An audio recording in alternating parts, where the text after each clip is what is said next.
everybody, so I'm in my car and I am going to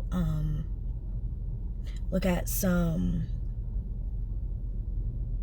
townhouses today for the first time. So I'm in the process of looking, not sure how quick or it will be. It could take a long time. I understand all of this and everything like that, but at this very moment, I've even though in my mind I have done my best to prepare myself for meeting a new person, the realtor, even though this person's not specifically my realtor, but she is working with my realtor and is going to go and is showing me these places today, and she's been very helpful and through text, and I have a picture of what she looks like, but it's still my first time meeting her. So I thought that even though I had prepared myself with, I'm doing this on Saturday and I'm going to meet a new person on Saturday and I'm going to go to new places on Saturday and everything should be fine. In the back of my head, I knew that I was getting very anxious, and I tried my best to process. It's like, it's still fine. Like, nothing's actually wrong, and it's fine. But as I sit here in the car waiting for this light to turn so I can get on the interstate and go to my next location, I find myself very anxious. I have that feeling in the pit of my stomach, which tells me that I'm starting to get to that point of nervous, and if I don't keep it in check, then it will lead to a meltdown.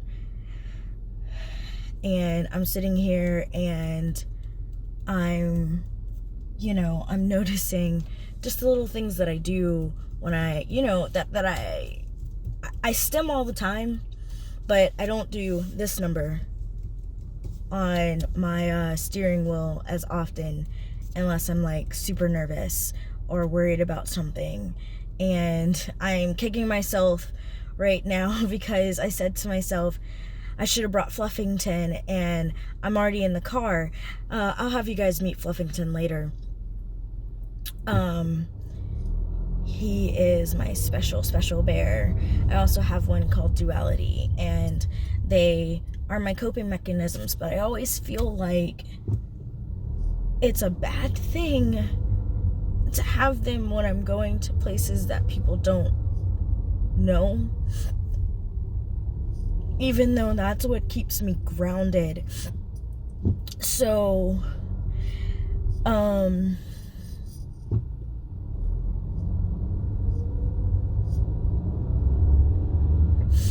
I really wish I just brought him, but I always feel like I can do it without him, and inevitably I'm always wrong, and I shouldn't care. I shouldn't care what the world thinks of me having my special bear literally in my arms as I'm doing something, even though I'm an adult and I should be able to deal with it. I can't. And so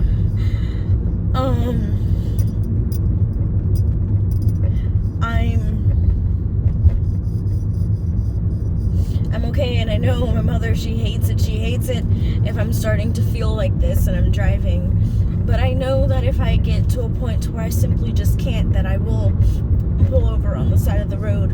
But I'm not there yet. I'm just feeling so overwhelmed, and I'm thinking about so many things, and it has nothing to do with will I like the place or not. It has everything to do with the whole process of doing something new on my own, and it's just so hard. And every time I'm saying to myself, this time it's gonna be different. And Normally it's not. And I still get through it, and it still ends up turning out okay for the most part, but this is something so small that I so want to enjoy myself and be able to do this, and I know I have to just keep telling myself it's fine, I'm okay, I'm okay, I'm okay, I'm okay. But I really do wish I hadn't convinced myself not to bring Fluffinton, because I was worried what this lady would think if I had brought my bear with me.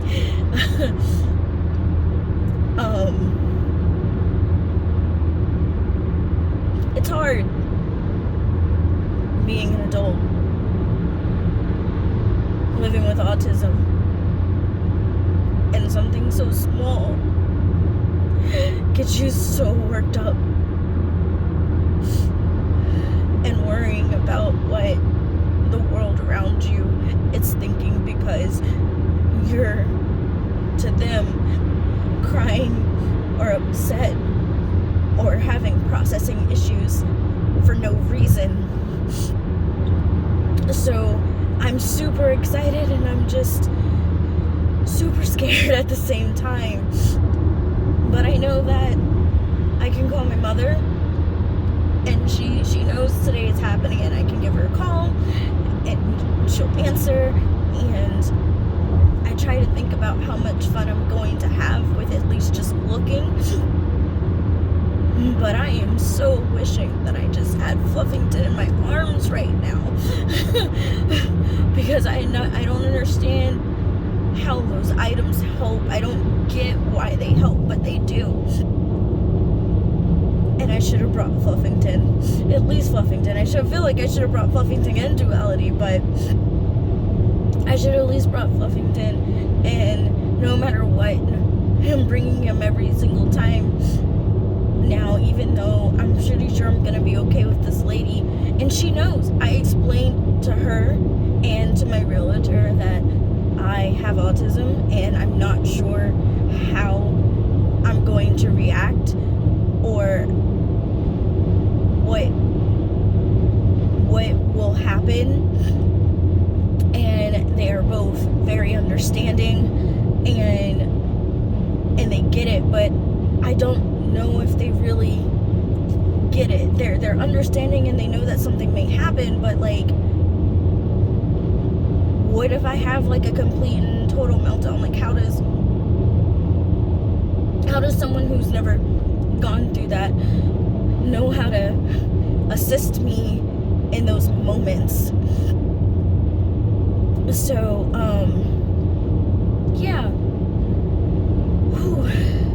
So I'm feeling a little bit better, talking through it, trying to rationally think about it, which is so hard to do sometimes, because once you're gone, you're kind of gone, and you have to just, like for me, cry it out, curling up into a little ball, and literally have your meltdown. And sometimes they're just so hard to stop. But I think it's going to be okay. I am about 5 minutes away from where the location is. So I'm gonna end this here, and I'm gonna wipe my eyes before I meet her, probably call my mom and get her on the phone. And I'm gonna do this thing. I'm gonna rock it. But I wanted to share this time during rather than after. So anyone else out there knowing how I feel, tell me how you cope. Let's see how you deal with certain new situations, stuff like that. All right, I'll keep you updated on the how it went. Bye, guys. Hey, everybody. So I am now home, after going to look at townhouses. All in all, in the end, everything went well.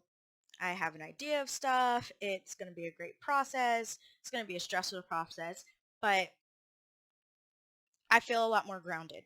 Now, the beginning of this shows me in the car and me in that moment of when I felt like I was starting to get super have my anxiety and have my meltdown and have the too much information that was coming at me about doing something brand new. And I'm gonna tell you guys, any brand new situation, it's almost always the same thing.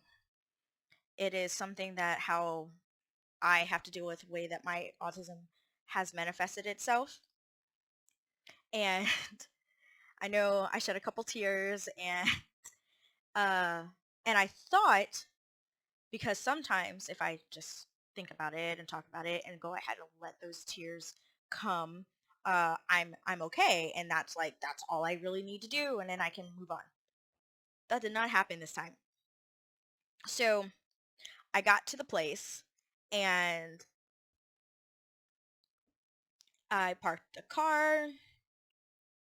I got my cell phone, put my keys in my bag, closed my car door, walked up the steps to, well, the little steps to the place, walked in the door of the place, met the lady. The lady, all she said was, "Hey, are you Ebony?" And I'm just like, and I said, "Yes." Done. Immediately, I went into the I can't breathe, and I really started to cry. And this was like my fear. My fear was that this was going to happen to this new lady who knows nothing about me, except for she knew that I had autism and that we weren't sure how it was going to manifest. But I was like, no, I already, and I did not know what to do. So I picked up I was just like, you know what? Well, I did know what to do. I called my mom.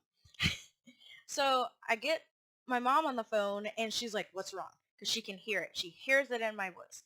And I said, I can't. I don't know what it is right now." And she's like, "Well, what happened?" And I said, "Nothing happened." She goes, "Well, what's causing it?" And I'm like, "It's just the situation is causing it."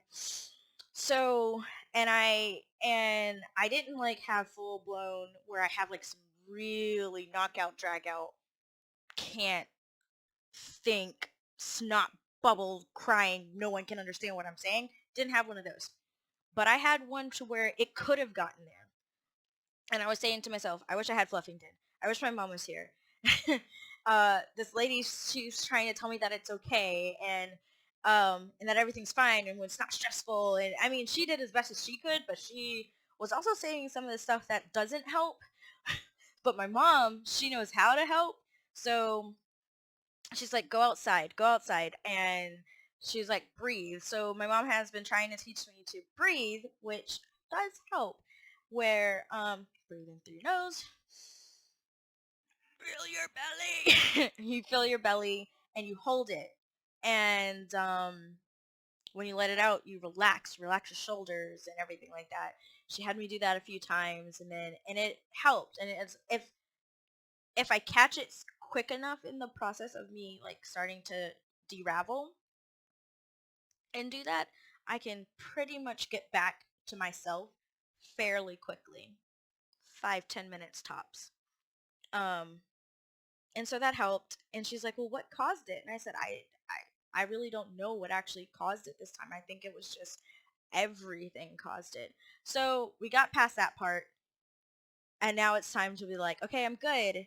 I'm still feeling a little weird, feeling a little anxious, but I was good and I was able to actually view the townhouse. I was able to actually start to have a conversation with this realtor, and she's super nice and super understanding and super easy to talk to, which is great. When other people who I don't know take that moment to step back and bring themselves into my world instead of and try to do what helps me rather than what they know to do with almost everybody else.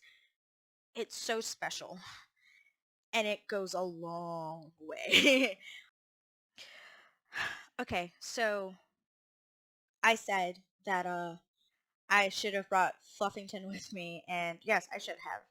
And I have not brought Fluffington with me to new situations because I am afraid of what the normal world, as I say it, would think if they saw an adult with a teddy bear. But this is Fluffington. His full name is Admiral Lucky Fluffington III. There is not a two. There's not a first. um, but he's my coping mechanism. He's the thing that I'm super attached to. I've had him for probably almost 8 or 9 years now. And before him, when I was a child, I had another bear called Little Bear. And I lost Little Bear. Like, I had him for years. Like, maybe until I was like 22 years old. And then I finally lost him one time when I was moving. Devastated. Like, I've given up stuffed animals and stuff like that, but I had him since I was like 5 or 6 years old, and he was the thing that I always had. So when I lost him, I did not replace him immediately, and something happened in my life that caused a friend of mine to actually take me to Build-A-Bear. I was actually having a meltdown. This is before I had autism, but I now know that I had that meltdown due to a lot of stuff going on. And he took me to Build-A-Bear, and I was super upset, and I was super sad, and I was super cryy. And he said, pick out any bear, and I picked out Fluffington here. And the lady, I bless her heart, she tried to get me to be happy and excited that I was getting a bear, which I was, but I was still very sad in that moment.